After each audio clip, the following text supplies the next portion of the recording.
Hey, how's it going, guys? It's your boy Superpower 300 here, and welcome back to another video on the Super Squad channel. Where today, enough memes for now. Um, ISM. Dang. Kind of wish they didn't reconfigure it now.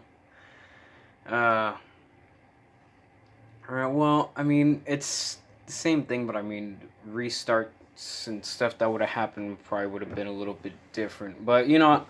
Who cares? But, yeah, the race overall was really good. I'd give it a 10 out of 10. It was, or no, not 10 out of 10, because there were some moments where it was a little bit, just a little dry. So I'd say 9 out of 10.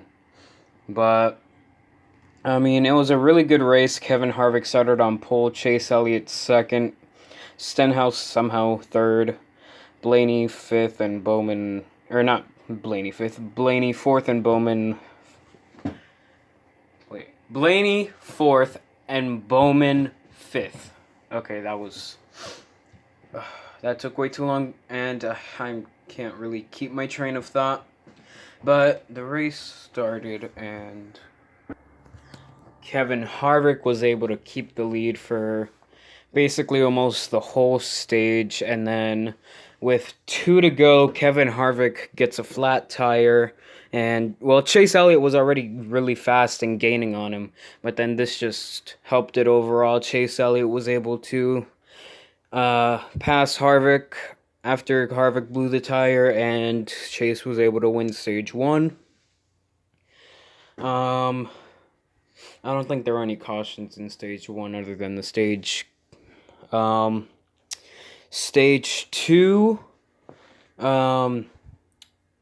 Chase Elliott would be the leader. Kevin Harvick would be trapped a lap down. But Kurt Busch would restart second. Chase Elliott would restart first. But then Chase Elliott would get loose and Kurt Busch would get around him. Chase would fall back to third. He would get back up to second. And then,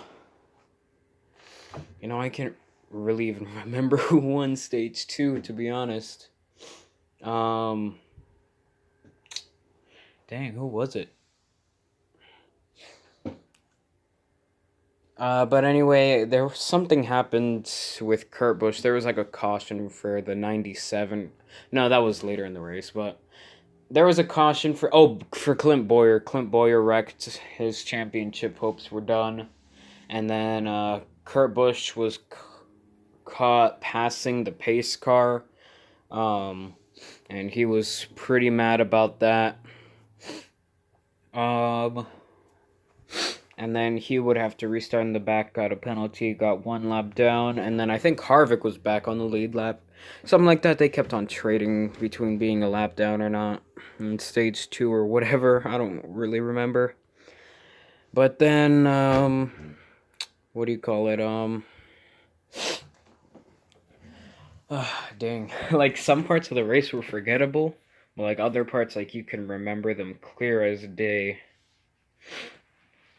It's just too much to process. I think that's the main issue with me right now. It's just too many things to process right now. But after that, really trying to remember who won stage 2. I'm gonna actually have to look it up right now. Oh, okay, so Kyle Busch actually won stage 2. So, I didn't know that, but there you go. Joey Logano spun. I forgot when. I think that was one of the cautions in stage 2. I don't really remember. It's just too much to process. Yeah, Joey Logano spun and his day was over. It's because he got a flat tire. Lots of people got flat tires. Logano, Harvick, I think Stenhouse too, or something like that. I don't know. But yeah, then Daniel Suarez and Matt Kenseth got into it because trying to avoid that, Matt Kenseth slowed down, and Daniel Suarez didn't have enough time to react, and he basically ARCA braked him. Matt Kenseth was still able to get going, though. Daniel Suarez would ultimately DNF. So yeah, Kyle Busch won stage two. Then there were some other things that happened. Um, such as Tanner Berryhill in like the 97 or whatever. Yeah, 97. He spun like twice, and he basically cost Chase Elliott the race. Because if he hadn't had spun and the caution didn't come out, Chase Elliott would have been just fine. He would have made it on one stop, and the race might have gone green. But no, of course not. And talking about when that happened, Chase Elliott was too fast entering on pit road, or too fast on pit road, which dang it, that sucks. Oh no, the 14 got a flat tire. I just remember that now. That's why he wrecked. Then Stenhouse, something happened to him, and he had a fiery wreck. He got out of the car really fast. And there was a red flag after that. And then on the restart, which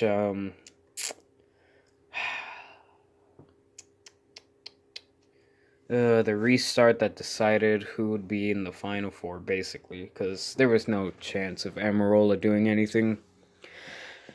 But Kyle Busch, he moves, or Kyle Busch gets underneath Denny Hamlin. Denny Hamlin moves up into Kurt Busch, and Kurt Busch gets in, and Kurt Busch slides down, gets into Chase Elliott.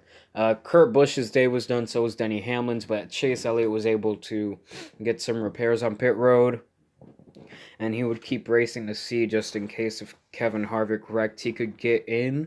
If Kevin Harvick DNF'd, Chase Elliott could have gotten in. I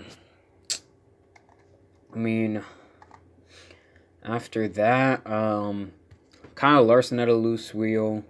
He had to pit, and then Amarola was third on the restart. He wasn't able to get out to the lead. Kyle Busch basically dominated for the rest of the race. There were some other cautions and stuff like that. Bowman got involved a little bit in that last wreck too that I was talking about, but he was fine. He didn't have too much damage. But then he would go and ultimately wreck again. And I mean, there's not much else to say. Brad Keselowski looked like he could have gotten to Kyle Busch, but then he slid up the track, got loose, and it ultimately costed him the race win. And here are your finishing results for everybody. So there were 39 cars racing. Kyle Busch would finish first, Brad Keselowski second, Kyle Larson, Eric Almirola, Kevin Harvick, Jamie McMurray with the 6th place finish. Good for him. Matt Kenseth with the 7th place finish with damage. That's impressive for him. Austin Dillon 8th. Good for him. William Byron 9th and top 10 for him. He hasn't had a good year basically all year. Bubba Wallace finishes 10th. Good run for him. He needed a top 10. Ryan Newman 11th. Just misses out. AJ Allmendinger. Denny Hamlin. Oh, Denny Hamlin did not DNF. I didn't know that. Truex finishes 14th because he pitted because he didn't want to be up front just in case they all wrecked up there. Jimmy Johnson finishes 15th. He didn't really do anything all day. He was never towards the front. Even William Byron was up towards 5th and stuff like that in the race. McDowell, top 16. Eric Jones, 17th. Looked like he was going to do pretty good, but then on those restarts, he just got, slaughtered. Chris Buescher, 18th. Ty Dillon, 19th. David Reagan, 20th. Matt DiBenedetto, 21st. Good finish for him and his team. Regan Smith, 22nd. Did I say Regan Smith, 22nd? If I didn't, oh well. Then Chase Elliott would finish 23rd. 3 laps down. He was the first car 3 laps down. If he could have gotten, a wave around, he probably could have finished, probably in the top 20, but he couldn't. Ross Chastain 24th, good finish for that team. Colwitt 25th, good finish for them. And then, yeah, basically everyone else back here basically got in wrecks or they're just a back marker. Landon Castle 26, that's pretty good for their team. Timmy Hill would finish dead last. Pretty sure it was just a start in park. Or actually, probably like a start, like 10, 20 laps and then park. And yeah, that's your finishing orders for everyone. And now, so your championship 4 are Kevin Harvick, Joey Logano, Martin Truex Jr., and Kyle Busch. I mean, they all run really well. Homestead's going to be very interesting. But I mean, you still have people like Kyle Larson, Chase Elliott, who could try and spoil the party and win. Brad Keselowski, Kurt Busch. Who else is good there? Denny Hamlin, Jimmy Johnson, winning in his final race with Lowe's. They could all still go out for the win. But yeah. If you guys enjoyed, please don't forget to like, comment, and subscribe. Stay super, and goodbye. See you guys later. Peace.